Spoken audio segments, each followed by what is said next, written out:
Vitamin की गोलियां फेफड़ों के कैंसर की वजह भी बन सकती हैं। माहिरीन का मल्टी विटामिन की गोलियों के बारे में नया इंकशाफ। आजकल मल्टी विटामिन खाने का रवाज बढ़ता चला जा रहा है, जो अगर डॉक्टर से पूछे बगैर खाई जाए तो खतरनाक भी साबित हो सकती हैं। इस हवाले से माहिरीन ने लोगों को खबरदार भी किया है कि विटामिन सी और ई की गोलियां लेना किस तरह फेफड़ों के कैंसर बढ़ने और फैलने का सबब बन सकती हैं।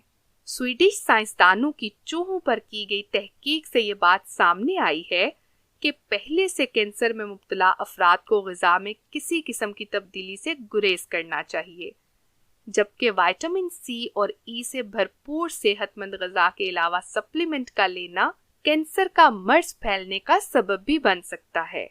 इस हवाले से जर्नल ऑफ क्लिनिकल इन्वेस्टिगेशन में एक ऐसी तहकीक शाया की गई जिसमें मुनासिब खुराक लेने वाले चूहों को इजाफी विटामिन के सप्लीमेंट्स दिए गए और देखा गया कि इन चूहों के जिस्म में कैंसर की रसोलियों में खून की नई शरेआनें बनने लगी थी, जो मुमकिना तौर पर बीमारी के बढ़ने और फैलने का सबब हो सकती हैं।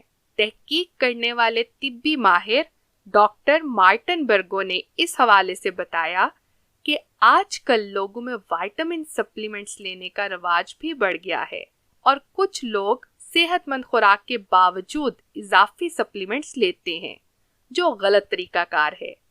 इसलिए विटामिन हमेशा डॉक्टर की रहनुमाई के मुताबिक इस्तेमाल करें। मैं उम्मीद करती हूँ आपको आज की वीडियो पसंद आई होगी। मिलते हैं